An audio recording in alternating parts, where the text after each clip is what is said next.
فن الكابويرا ممكن بضربة واحدة منه يجيب لك نزيف داخلي.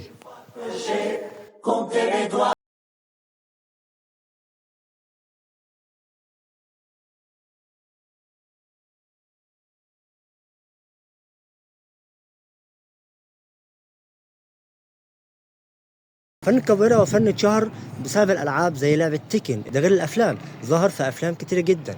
فالنهارده هنتكلم عن الفن ده مجرد كلام عادي، مش هنخش نوع عملي ونتعلم وكده، لان انا ما اتعلمتوش جو. انا ده بدات فيه فتره كده صغيره وما كملتش فيه الصراحه. بالاماره حتى اسلام كان بيتمرن معايا فيه بس ما كملناش يعني.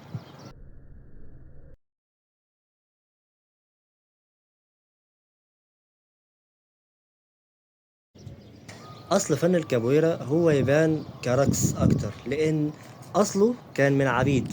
كانوا في البرازيل العبيد دول كانوا افارقه، فكانوا بيشتغلوا في البن، فكانوا ممنوعين من ان هم يتعلموا قتال، ممنوعين ان هم يتعلموا حمل السلاح، ولو حد شافهم بيتمرنوا على القتال يتعاقبوا على طول. فاخترعوا فن الكابويرا، ان هو بالموسيقى والغنى يبانوا كانهم بيرقصوا بس هم بيقاتلوا، وضربه واحده قويه جدا كفيله ان هي تجيب لك نزيف داخلي زي ما قلت في اول الفيديو.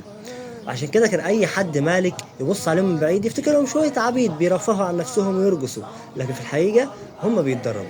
دي كانت بدايه فن الكابويرا.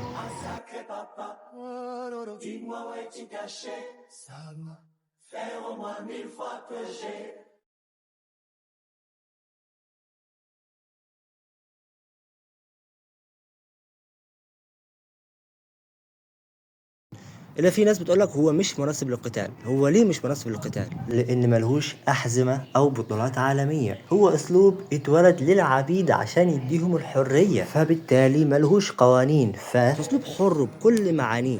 هو مفيد ومفيد جدا لعضلات الجسم، مفيد جدا وضرباته قويه جدا، ولكن الناس مش بتؤمن بيه او مش حاساه مناسب للقتال عشان هو حر بزيادة. بالراحة كده، الحقيقة لما فكرت شوية حسيت ان الناس بتخاف من الحرية. الناس دايما عايزة قانون يحكمها ويديها اساس وقواعد تمشي عليه. الحر بيقولك انت فكر واضرب، هو بس بيعلمك نقطة الضعف نقطة القوة وتعامل مع نفسك. ولكن هو رائع جدا في مشاهد الاكشن على التلفزيون زي ما ظهر في فيلم بويكا مع داست اتكنز. To work with you, I've never worked with anyone as explosive and as fast. I mean, you know, you and Tony Jaa are the most explosive and quick martial artists I've ever had the pleasure of working with. I appreciate that, man. I can say the same as well. Every time someone asks me, the fight between you and I is definitely my top two, I would say.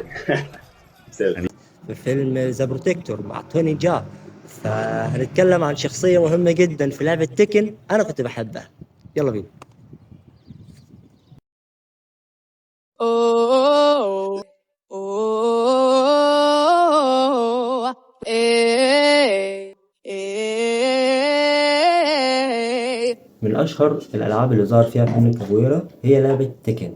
والغريب ان مع اول ظهور للاعب الكابويرا اللاعب ده كان مميز جدا، وفي واحد نزل بوست على الفيسبوك قال ان هو لما كان بيلعب اللعبة دي او لما كان بيلعب بالشخصية دي كان بيدوس على زرار واحد بس، هو زرار واحد بس بيفضل يدوس عليه وبيكسب.